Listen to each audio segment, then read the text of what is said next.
Okay, let's dive right into this explainer and completely reframe everything you thought you knew about Spain's most famous dish.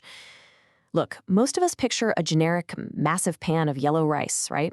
Maybe topped with a totally chaotic mix of whatever seafood happened to be in the fridge. But today, we're discovering how authentic paella is actually a fiercely guarded cultural icon.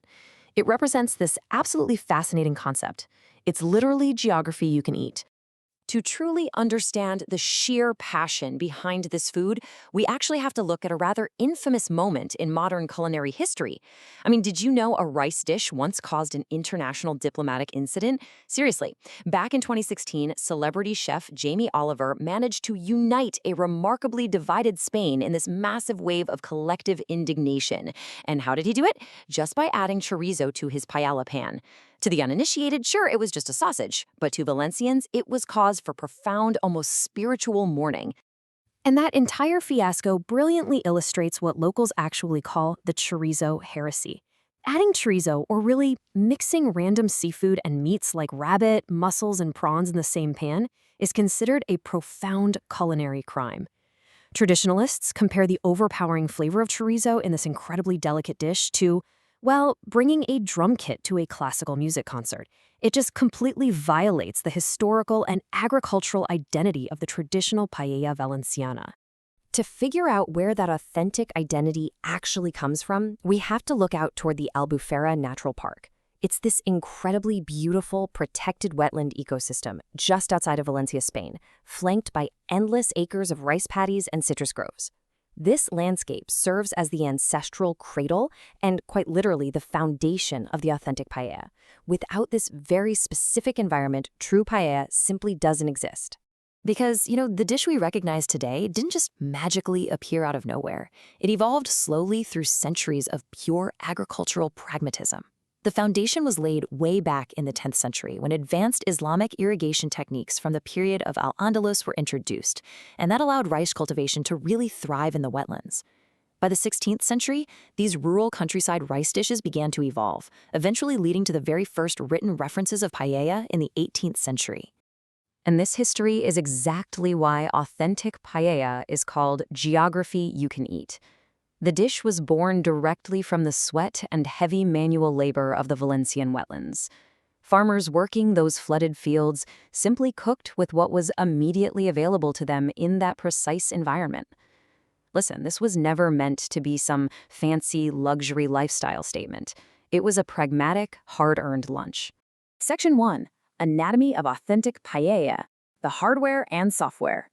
So the absolutely crucial point here is understanding the specific, non-negotiable components that make up the anatomy of a true Paella Valenciana.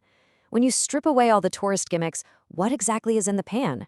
Well, the authentic ingredient list is surprisingly strict, and it's drawn directly from the local landscape, or la huerta. It firmly excludes chorizo or any chaotic mixed seafood. You absolutely need local designation of origin rice, specifically bamba, seña, or albufera varieties. Then you need traditional proteins, rabbit, chicken, and yes, local snails. Add to that some flat green beans, 0-kilometer vegetables gathered straight from the nearby orchards, and specifically treated water to perfectly balance those local flavors. But of all those ingredients, there is one golden rule. The rice is the negotiator. Those protected local rice varieties aren't just base filler. They are specifically chosen to absorb the rich landscape flavors of the broth. But crucially, they must maintain distinct clarity. A proper paella is absolutely not supposed to be creamy.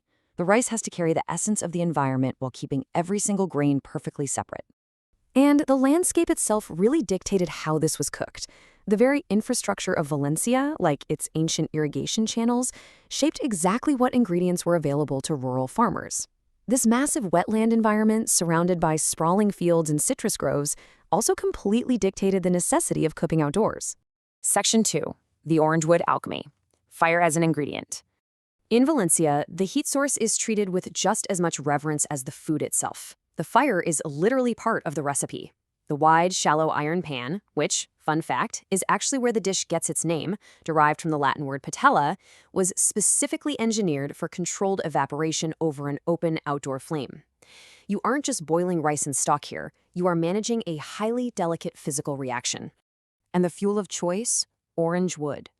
Utilizing a traditional orange wood fire isn't just some romantic notion put on for visitors. It provides the intense, perfectly steady heat that is absolutely necessary for the dish's alchemy. Because it burns so hot and so consistently, it allows the cook to manage evaporation perfectly, all while infusing the rice with this distinct, smoky, aromatic character that you simply cannot get from a modern gas stove. Section 3. Sins and the Socarrat. The ultimate culinary prize. So let's explore the critical moments of cooking, where the most fatal errors are made, but also where the greatest triumphs are achieved in the pan. First, the fatal error. The ultimate culinary sin is stirring the rice once it's in the pan. Why? Because stirring releases starch from the grains, and that tragically turns a crisp, clear paella into a creamy, mushy risotto. As the locals say, once the rice is distributed, your only job is to resist the urge to help it. Literally, just leave it alone. Now, if you manage your fire, your liquid, and your patience perfectly, you achieve the ultimate prize, the Socarrat. This is that incredibly prized, toasted, and crisp bottom layer of rice that develops right at the very end of the cooking process. It is the ultimate proof that you have truly mastered the sacred geometry and the alchemy of the pan. This layer is so revered by Valencians that it is quite literally treated as highly prized, contested real estate at the dining table. Honestly, if there is no Socarrat, some purists will flat out tell you that you haven't actually had paella. Section 4. The Art of Edible Diplomacy. The Communal Banquet. The whole meal culminates in a communal banquet governed by its very own set of strict, unwritten ancestral rules. Eating paella is essentially an unspoken social contract. Sharing a single pan requires a ton of patience and respect for borders, transforming lunch into a truly fascinating exercise in edible diplomacy. The rules are crystal clear. The pan goes right in the center of the table. You eat only from your specific triangular territory directly in front of you. There are absolutely no cross-table assaults allowed to snatch better pieces of meat. You must navigate that contested Socarrat with absolute diplomacy, and a quick pro tip, never, ever argue about who gets the crispiest bits while you are holding the serving spoon. But the cultural immersion goes way beyond just the main course. The entire experience is rounded out by the Saborets, which is a ritual of enjoying pre-meal tapas made from 0-kilometer ingredients straight from the local orchards, while you sit around and wait for the broth to evaporate. And the whole gathering concludes with a final toast of a traditional sweet regional liqueur called Mistela. Ultimately, true Paella Valenciana is a living culture.